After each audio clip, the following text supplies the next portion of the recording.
Le 4 février dernier, les jeunes U18 de la SSE se sont déplacés sur le terrain de Nancy, pensionnaire de U18 Régional 1, pour y disputer un nouveau tour de Coupe Gambardella.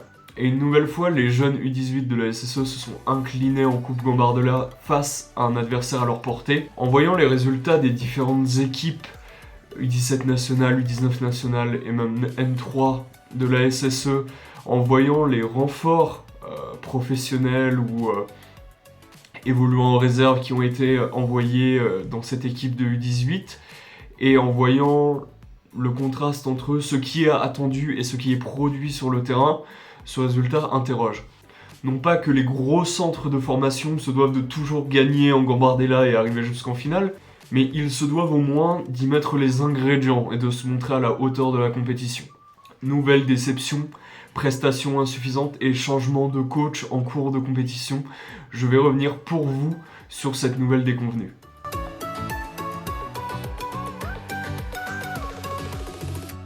Depuis 2019 et la victoire en Coupe Gambardella par Razik Neder et ses joueurs, savoir la génération 2000-2001 dans lesquels jouaient Wesley Fofana, Bilal Ben Kedim, Charles Abi, William Saliba, les équipes de jeunes de la SSE restent sur des parcours qu'on pourrait qualifier d'insuffisants. Dans la saison 2019-2020, malgré l'arrêt des compétitions et le Covid, la SSE s'était inclinée lors de son 3e tour contre l'AC Ajaccio lors des tirs au but. La saison suivante, la campagne de Gambardella avait été tout simplement annulée en raison des restrictions sanitaires. Pour la saison suivante, 2020-2021, les jeunes verts sont éliminés d'entrée lors du derby face à l'Olympique lyonnais. Et la saison dernière, c'était face au Clermont Foot 63 que la SSE s'était inclinée d'entrée.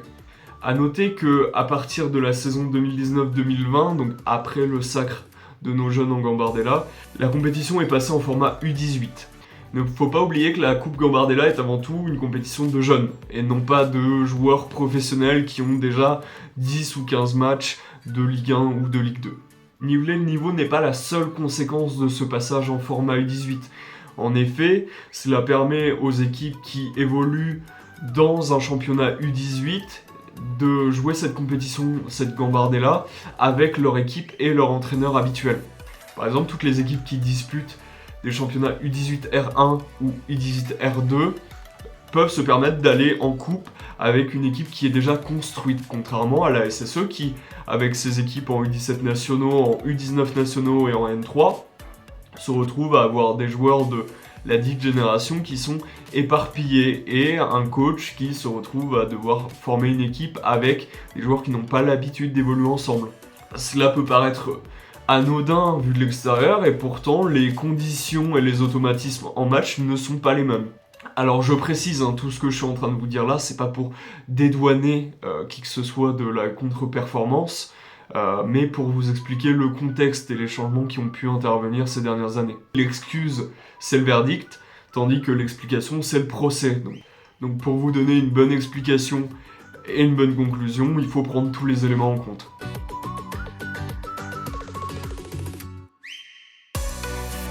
Cette saison, la SSE sort encore une campagne décevante.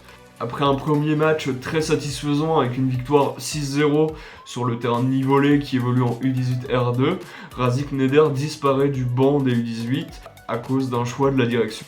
Patrick Moreau le remplace ensuite et c'est là que tout commence à dégringoler.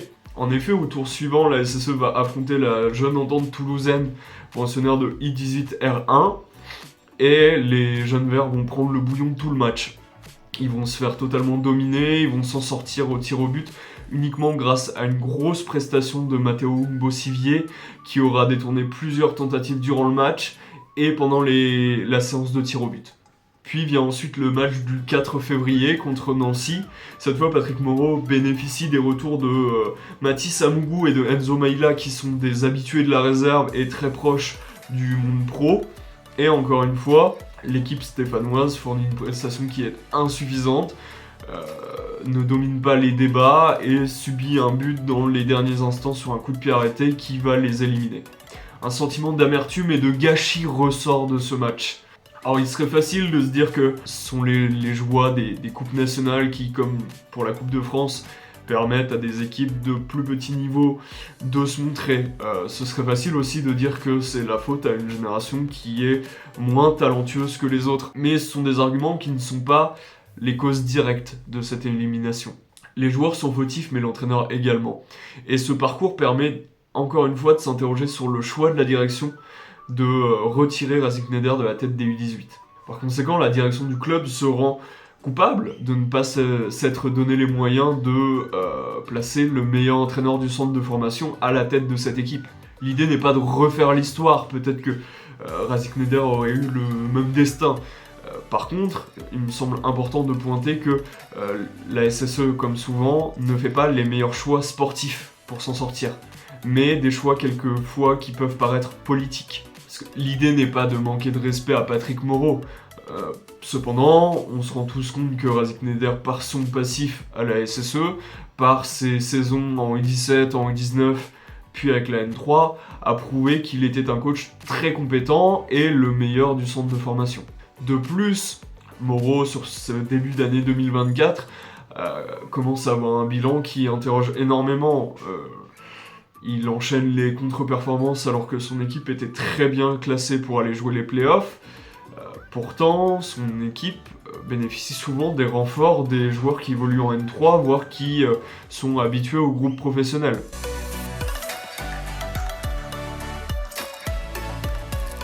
Exprimer sa déception et sa colère, c'est bien, mais le mieux, c'est de trouver des solutions pour l'avenir. La saison prochaine, ce sera à la génération 2007 de prendre le relais, à savoir les El Gamali, les Matteo Bossivier, les Louane Gadek-Beku. Ce sera à leur tour d'aller chercher à passer le plus de tours Gambardella possible et d'aller chercher un nouveau sacre. Cependant, cette génération qui est prometteuse comme les précédentes se doit d'être bien entourée, bien encadrée pour pouvoir être le plus performant possible. Seulement le flou s'est installé au centre de formation. Racing Neder l'été dernier avait prolongé pour seulement une saison. Il serait légitime pour lui de vouloir lancer sa carrière professionnelle. Ça nous amènerait à une saison prochaine où peut-être Patrick Moreau ne serait plus là, peut-être Racing Neder ne serait plus là, il y aurait un remaniement au sein du centre de formation et ce n'est pas forcément cette instabilité qui va permettre aux équipes de jeunes de performer. Pour rappel, Racing Neder est déjà à la tête de la réserve depuis quasiment 5 ans. Il n'est qu'à 5 points de la place de leader en National 3 et d'une potentielle montée en National 2. Le centre de formation se porte plutôt bien avec des joueurs qui pointent le bout de leur nez vers l'équipe professionnelle. Cependant, cette incertitude autour de la vente, cette incertitude autour des choix sportifs qui en fait ne le sont pas mais sont politiques, interroge sur l'avenir de ce qui est pour l'instant la partie la plus performante du club. Une chose est sûre, il y aura du mouvement au club l'été prochain, et au vu des derniers choix de la direction sportive, nous sommes en droit, nous supporters, de nous inquiéter.